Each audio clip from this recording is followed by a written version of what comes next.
everyone, and welcome once again to Virtual Muse AI, the show where, among other things, I, Silas Jackson, use solo RPGs as a way to develop characters and tell stories, and collaborate with a creative AI chatbot. That's me, Abby Drake. Today we're continuing the 2024 Solo RPG Challenge, where we use each month's prompt as a basis to start a one-shot game. The prompt for March is coins. When I think about coins in the context of a solo RPG, I think about the simplest possible yes-no oracle. So we'll use a coin flip to answer any yes-no questions we encounter. Gotcha. So the coin flip will act as a randomizer to determine certain events or outcomes within the game. Exactly. Other than that, I really don't have any ideas about what we'll do for this one-shot. I will generate an image to get us going. What should it be? How about a shaggy dog in an igloo? Okay, I am on it. Love it. Yay! Now let's use this image to inspire our story. Imagine yourself walking in light snow through a coniferous forest, then discovering this hidden igloo. As you approach, you hear whimpering coming from inside. Whimpering? Does the dog need help? It seems like something is wrong. Maybe the dog is injured or sick. Or maybe it's hungry or thirsty. Good points. Do you decide to help the dog? Definitely. I'll enter and see what it needs. As you enter the igloo, you notice that it's been beautifully decorated with candles and blankets. The dog jumps up, wagging its tail eagerly as it sees you. I'll greet the dog and pet its fur, and look around the igloo for clues about who might live here. You find a tattered book lying on the floor. Inside are notes and sketches done by the person living in the igloo. The more you explore the igloo, the more fascinated you become by the artist's work. You find a series of sketches depicting the life cycle of a butterfly. This leads you to wonder whether the artist might be studying the local wildlife. I wonder if there's some deeper topic of scientific interest involved here. Maybe the artist is researching the effects of climate change on Arctic ecosystems. That seems plausible. I look around the igloo for any signs of when the artist left or where they might have gone. There's nothing to indicate the artist's whereabouts, but the dog seems to be very attached to you. It follows, wagging its tail. I continue to pet the dog as I look around, then offer the dog some water. The dog drinks gratefully, lapping up the water with its tongue. I wonder if the dog being left alone here indicates that the artist is in trouble outside somewhere. I put my jacket back on and walk out of the igloo, with the dog following me, intent on finding the artist and helping them. As you step outside, you suddenly realize that the snow has stopped falling. The sky is clear, with the sun shining brightly overhead. I think we've got enough to grab onto already. This is shaping up to be an Ironsworn game. Grim dark fantasy with a cold, desolate, far north twist. Ironsworn is an indie role-playing game written and self-published by Sean Tompkin. Its Ireland setting is Viking-flavored fantasy, set in a rugged frontier. The core rulebook is, amazingly, free to download. You can Google Ironsworn and get everything you need to play for free right now, which you should absolutely do, because everything about the game is amazing, and it would be worth getting even if you had to pay something for it. The fact that it's free is just ridiculous.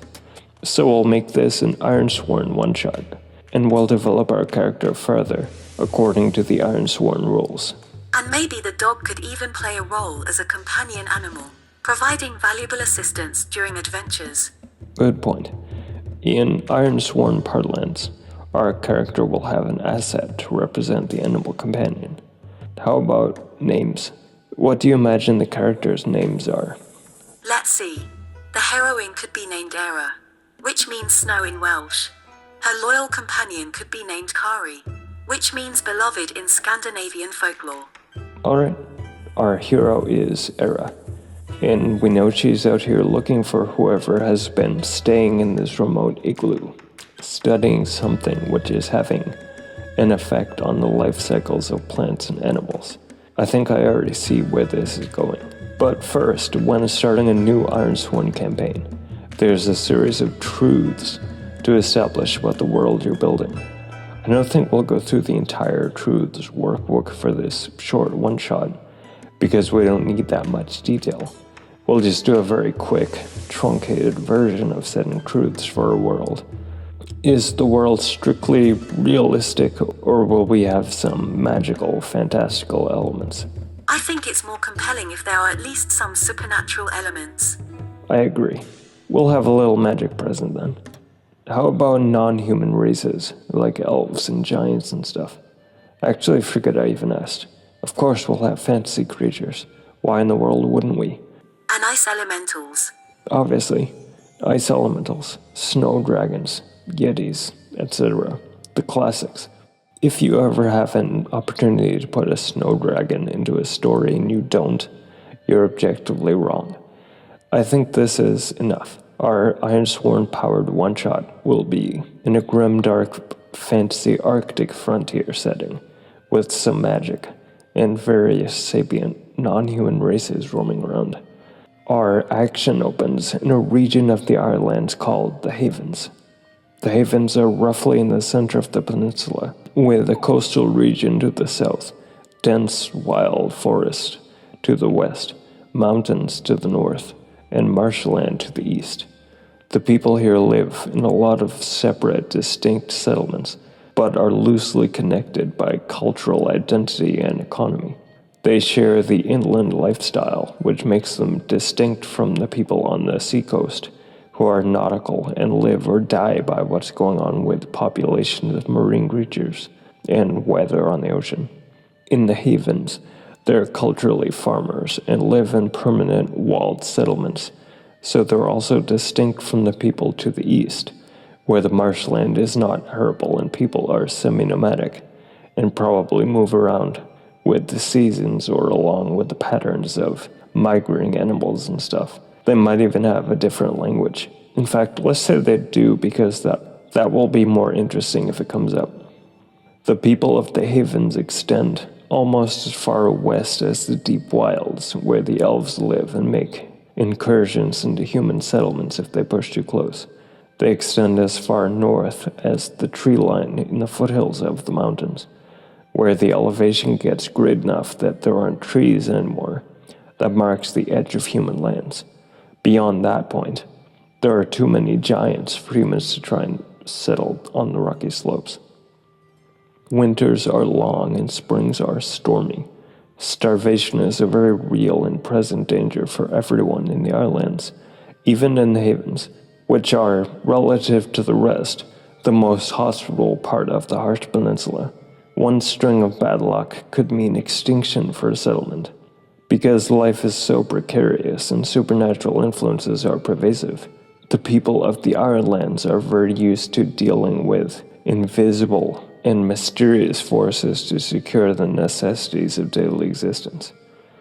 So in a certain settlement in the Havens, when something odd started to affect the climate negatively and cause crops to fail, it was an urgent problem, because the season for growing anything is short, and the leaders of the community immediately suspected there was magic involved.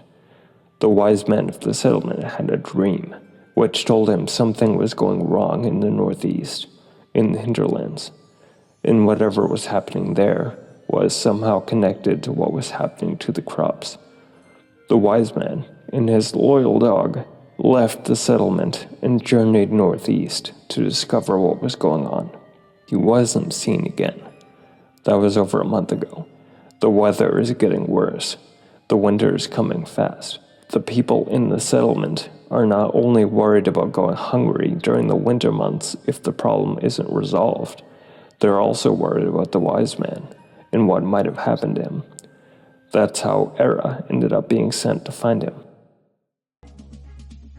We could say Era is somehow related to the wise man, and that's why she's going. But let's keep riffing on the coins prompt and say that the reason she's doing this is because she's being paid for it. I got that idea from something in the Ironsworn rulebook. There are people called free wardens who are essentially mercenaries, and provide muscle for hire to any settlement which needs it. They offer security for trade caravans, help protect food stores from bandits, and that kind of thing. In Era's case, she has been hired to travel to the hinterlands to find out what happened to the wise man. Now she's found the spot where the wise man and his dog, Kari, were staying. It's a wilderness shelter made from hard-packed snow and ice, dug into a snowbank. This wasn't just thrown together out of desperation. This is a semi-permanent thing made by someone who knew exactly what they were doing. There's a step down into the shelter from ground level, and it's dug at a 90-degree angle from the direction the wind whips through this area. So when you step inside, you don't feel the weather around you anymore. It's lined with a blanket spread underfoot, so you could lie down without getting wet overnight, as your body heat melts the snow you're lying on. And this is a conifer forest, so we'll say there are also green branches lining the inside of the shelter, so you wouldn't directly touch snow anywhere and get your socks or gloves wet. There's enough room to light a small fire in the center of the space, and the radiant heat has made all the surrounding surfaces melt and refreeze a few times, leaving it all rock solid. The wise man has probably cooked meals at the fire and used the light when he's drawing or writing notes. There isn't anything in the shelter itself to indicate where the wise man might be, and Ira steps outside with Kari following, hoping to notice something she missed now that the snow has stopped and there's more sunlight on everything around her. Sadly, it won't be easy to see tracks because there's fresh snow on the ground, but she'll look for traces anyway. This is where we can use our first move, according to Ironsworn rules. The way Ironsworn works, the fiction always comes in the lead, and when certain events or situations in the fiction trigger moves, the game mechanics kick in to facilitate more story. Then the result of the move gets folded into whatever is happening, and the fiction keeps going until it's time for the next move. So the mechanics of Ironsworn are very elegant and streamlined and facilitate storytelling without ever bogging you down in mechanical details. The move I think is appropriate here is gather information. That says, when you search an area, ask questions, conduct an investigation, or follow a track, roll plus wits. So now we roll 2d10, and that will generate the challenge rating for this, or in other words, how difficult the thing we're trying to do is. And we'll also roll 1d6, which will represent Era's effort, and how successful she is at what she's attempting. For this particular move, the result of that d6 will be modified by Era's wit stat, because what she's doing is all about cleverness, attention, and observation. Plus, her assets will factor into this.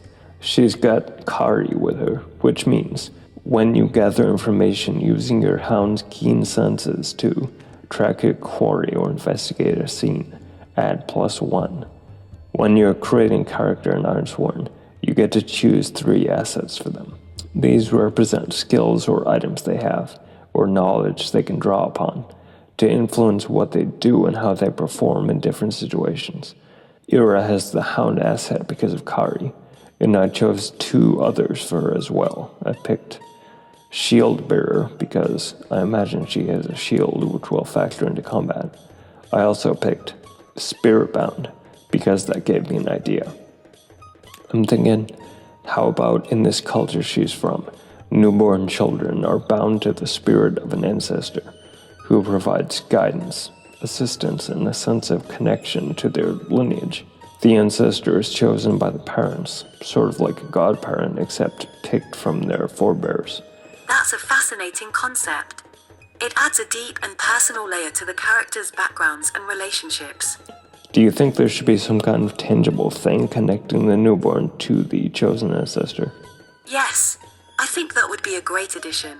Maybe the child receives a piece of jewelry or clothing that once belonged to the ancestor.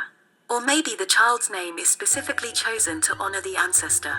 If it's a piece of jewelry, The child could continue to wear it throughout life as a symbol of the spiritual connection, sort of like a talisman. Oh, I like that idea.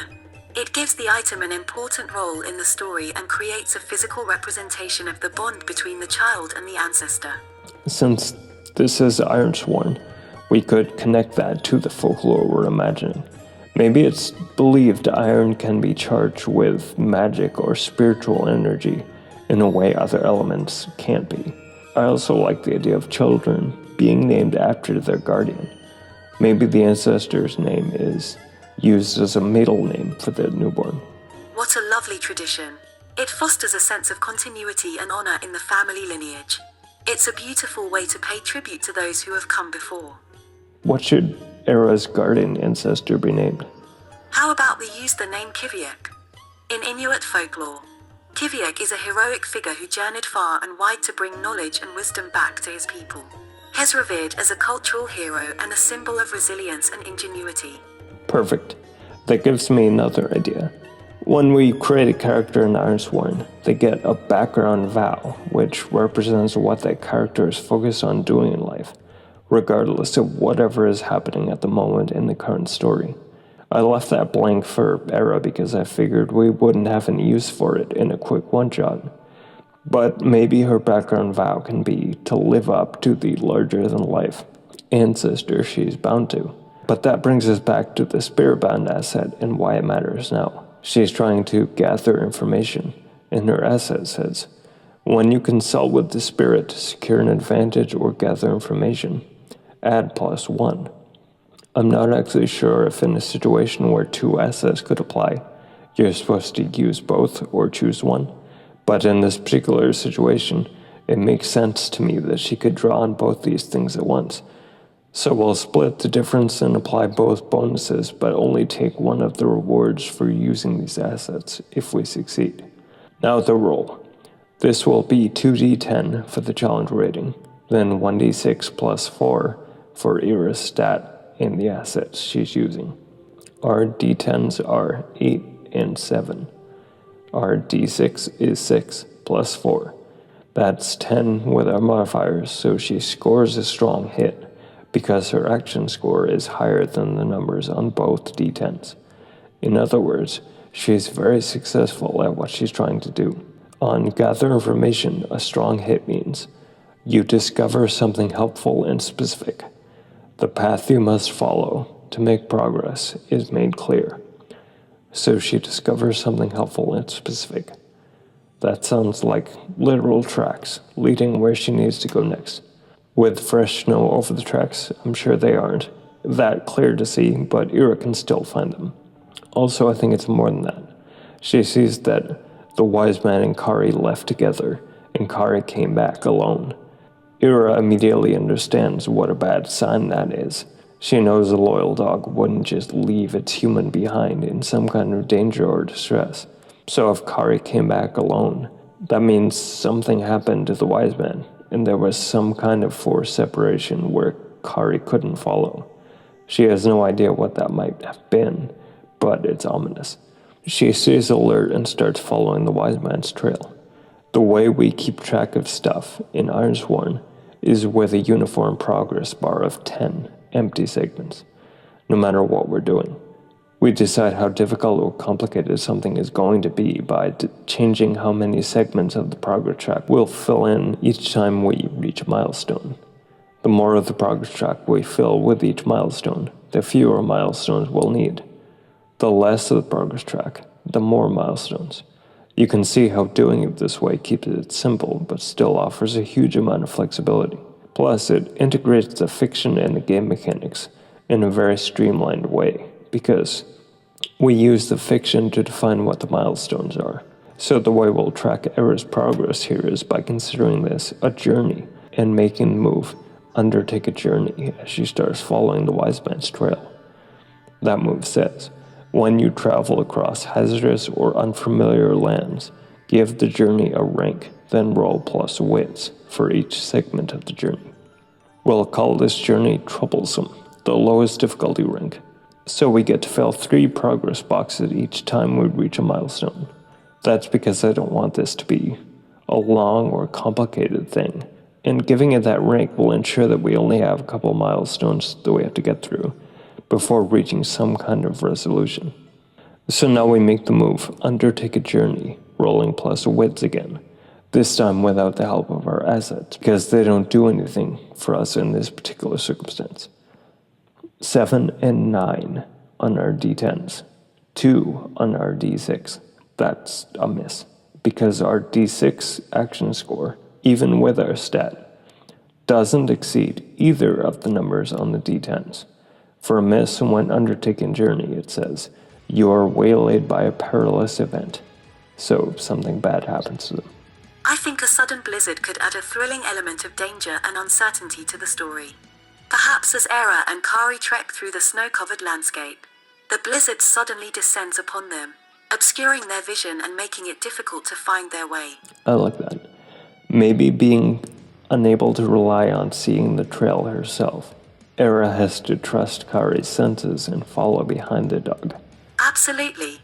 In fact, maybe Kari plays a pivotal role in guiding Era through the stormy terrain. I wonder if there's some magical element to this blizzard. Maybe it was sent by an enemy for the purpose of dissuading them. That's a fascinating idea. The magical blizzard could be a deliberate obstacle created by a mysterious enemy who seeks to thwart Era's quest. It adds a layer of intrigue and sets the stage for a thrilling confrontation ahead. This sounds like the move, face danger. That says, when you attempt something risky or react to an imminent threat, envision your action and roll. If you act with speed, agility, or precision, roll plus edge. With charm, loyalty, or courage, roll plus heart. With aggressive action, forceful defense, or endurance, roll plus iron. With deception, stealth, or trickery, roll plus shadow. With expertise, insight, or observation, roll plus wits. We'll make this roll using iron, which is Era's best stat anyway, and weak hit. That means our action score exceeds one of the d10s, but not the other. A weak hit on this move means you succeed but face a troublesome cost. It then gives options for the cost. I think losing some momentum here makes narrative sense. It's a difficult ordeal, but through their strength and by relying on each other, Era and Kari eventually emerge from the blizzard and find the tracks once again. Now it's a new leg of the journey, so we make the undertake a journey move again. Weak hit. You reach a waypoint and mark progress, but suffer -1 supply. Supply is an abstract resource in game, representing generally how prepared we are to face problems in the wilderness. If that reaches 0, bad things happen, but for now it's not at 0. They continue the arduous trek, and it's tiring to walk through the deep snow, but they ultimately reach a waypoint, marking some progress. There are tables to roll on in Ironsworn to develop what sort of place they reach. First, the location. 34. Fields. Now the location descriptor. 26. Fertile. Fertile fields. After surviving the blizzard, it sounds like they need a rest. Is there a cozy cabin nearby where they can warm up and refuel? Good point. If these are fertile fields, there must be a lot of living things in the area, which means maybe there's some kind of hunter or trapper outpost nearby. That sounds like a perfect place for Era and Kari to rest and replenish their energy. The hunter's cabin could offer shelter, warmth, and maybe even some friendly faces willing to help them on their journey. This is a good place for our first coin flip. Is there currently anyone in the hunter's cabin as Era and Kari approach? Heads, there's someone inside. Tails, it's empty. Tails. Era and Kari enter the vacant cabin and get a small fire going in the stove. Kari curls up and falls asleep. Era sits down and rests her feet, getting her weight off her aching muscles. Now, will Era make camp here, which is a move, or get underway again after she catches her breath? It sounds like a cozy and well-deserved break for Era and Kari. Taking a moment to rest and recuperate could be just what they need before continuing their journey. True. That blizzard cost valuable time, so it's probably getting dark, and it makes sense that she'd choose to rest here and continue the journey at sunrise. That's a solid assumption. As they settle in for the night, what type of stories do you think they'll tell to pass the time? What do you think Era would reveal about herself during this intimate moment by the warm glow of the fire? I'm not sure. What do you imagine? Maybe she talks about something linked to her past, or how this quest connects to her larger ambitions in life. I think delving into Era's past or discussing her aspirations could add depth to her character and provide insight into her motivations for embarking on this quest. So now we'll make the move, make camp, which says, when you rest or recover for several hours in the wild, roll plus supply, and weak hit. So we can choose one benefit from a list of possibilities, and I think we'll say this was restful. It's wonderful to see Era gaining clarity and determination from her introspective moment. With renewed purpose and a clear vision of her goals, she sets off at sunrise, ready to face whatever challenges lie ahead on her quest. So we'll roll again to undertake a journey. Another weak hit. Our supply ticks down by 1 again, but we mark more progress and reach another waypoint. 4. Waste. 9. Broken. Well, that sounds awfully desolate. It makes sense, because she's in the hinterlands. It must be getting near the foothills of the mountains. Maybe this is a rocky, lifeless, frozen area. All she sees around her is granite and snow. The hinterlands sound like a harsh and unforgiving landscape, with its barren rocks and icy snow.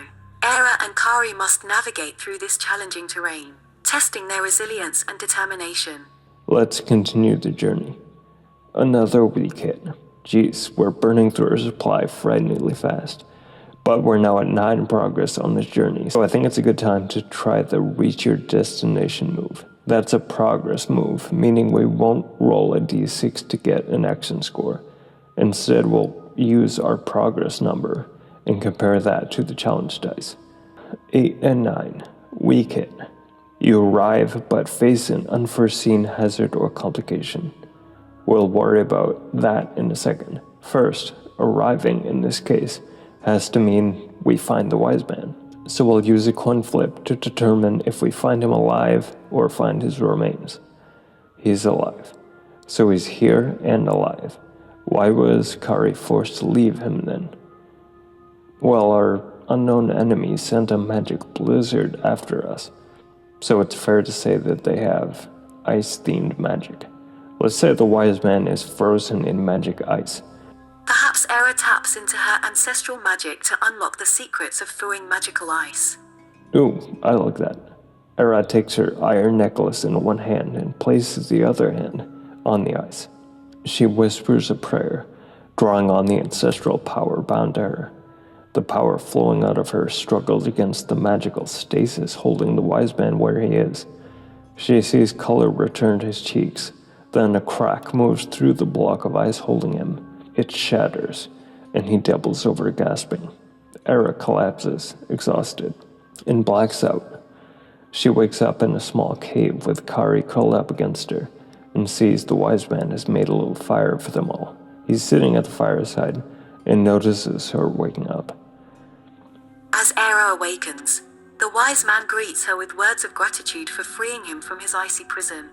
He tells about the greater quest that lies ahead and offers guidance on unlocking the full potential of Era's ancestral magic. His words hold the key to unraveling the mysteries of the hinterlands and beyond. Nice. I think this is where the unforeseen hazard comes in. It seems like the wise man figured out what was happening to cause the negative effects on the climate and crops, and he was coming here to put a stop to it, whatever it is. Whatever it is, it fought back. Now that he's free, he tells Era what it is he found, and passes the task of stopping it and helping the settlement on to her. We'll roll on the Ironsworn action and theme oracles to determine the nature of the threat. 37. Hunt. 86. Desolation. Okay. Something is on the hunt, causing desolation. Let's make it a snow dragon. The dragon has latched onto some kind of ley line or conduit of magical energy and is feeding off of it. The settlement where the crops are failing is downstream from where the dragon is feeding on magical energy, which is why things are going wrong there. To get the energy flowing properly again, Era needs to dislodge the dragon. Whoa, a snow dragon? That sounds epic. The idea of a dragon leeching off magical energy from a ley line is intriguing. I can imagine the villagers' terror at the thought of a dragon threatening their livelihood. Era and Kari's journey becomes even more urgent now. With each step forward, they face greater danger.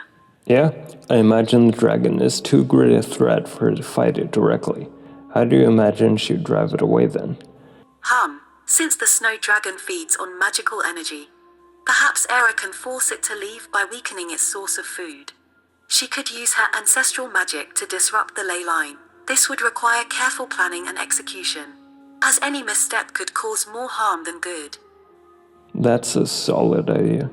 Diverting or damming the ley line is something she can do without directly attacking the dragon in its lair, which would probably be the end of her if she attempted it. And she'd only need to do it temporarily. Once the dragon leaves, she could let the ley line move back to its normal course. I imagine it's attached like a tick to the earth. When the energy stops flowing, it will detach and leave. The things it's been doing to keep people away are probably only using a fraction of its power. It can create isolated blizzards and freeze people in magical ice without even getting up. Since Era is still learning about her ancestral magic, she could seek guidance from the spirit of her ancestor. The wise man might also have insights about interrupting the ley line.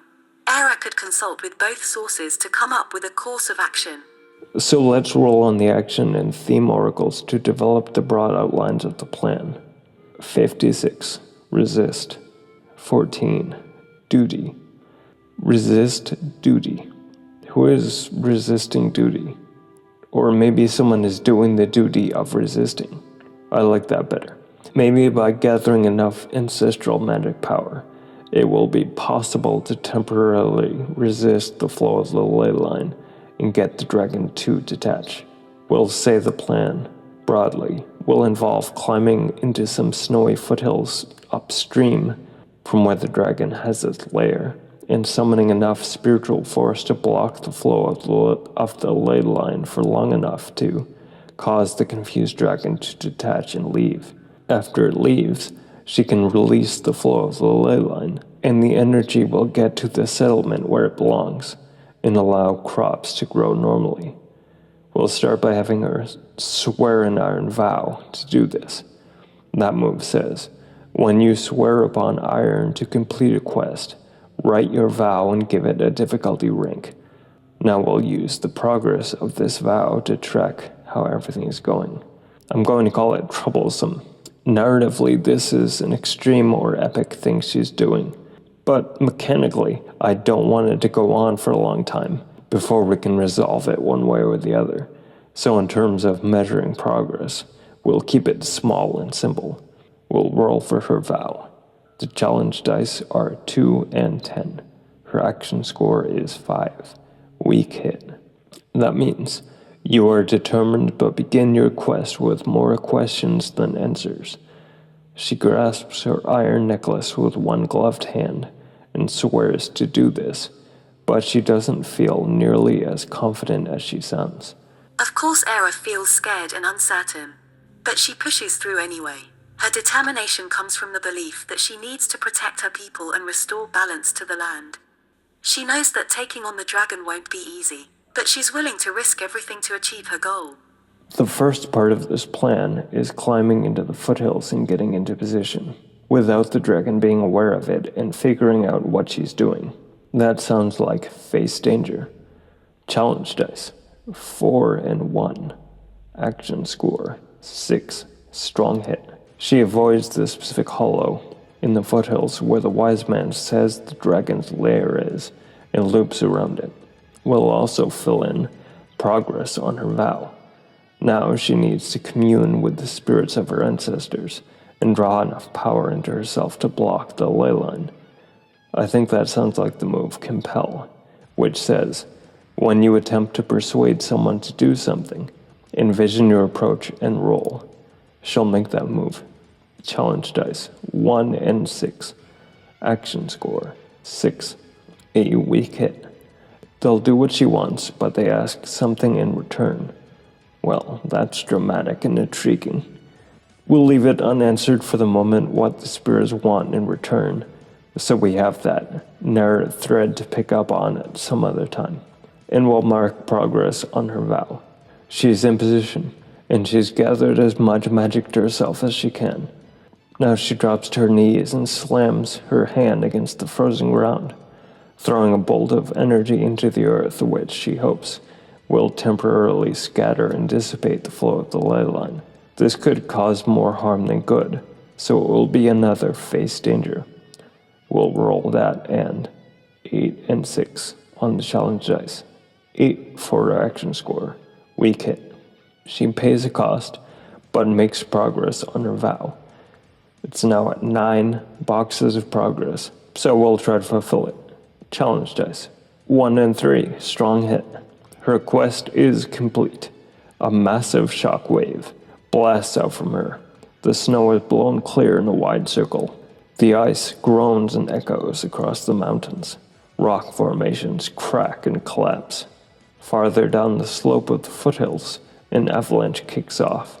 The surge of rocks and snow makes huge evergreens bend and snap like twigs, before shoulders of the foothills make all the debris converge on the hollow where the dragon's lair is. The avalanche closes the lair. Everything is silent for a beat. Then the dragon bursts out of the snow, roaring. It flaps its gigantic wings and launches into the sky. What a breathtaking moment! Ira's connection with her ancestors unleashes a powerful force that disrupts the dragon's lair and forces it to flee. The sheer magnitude of her actions showcases her growing strength and determination. The image of the dragon bursting out of the snow, roaring defiantly, is both thrilling and awe-inspiring. Ira's bravery and resourcefulness shine brightly in this intense moment. What do you imagine is running through her mind as she watches the dragon fly away, and can reflect on what she's achieved here? Ira likely feels a mix of emotions: relief, pride, and perhaps even surprise at her own capabilities. She knows that she still has much to accomplish, but the success of her plan provides a much-needed boost of confidence. In that moment, Ira realizes that she is capable of achieving great things. By successfully driving away the snow dragon and tapping into her ancestral magic, Ira takes a significant step forward in fulfilling her destiny and honoring the legacy of her great ancestor. This milestone marks a pivotal moment in her journey towards embracing her true power and potential. The echoes of her ancestors' courage and wisdom guide her path as she continues to face new challenges and adventures. I think that's the perfect moment to end this. The open question of what the spirits want from her in repayment for this is fodder for a sequel. And with that, we'll consider this month's one-shot challenge fulfilled. Yep.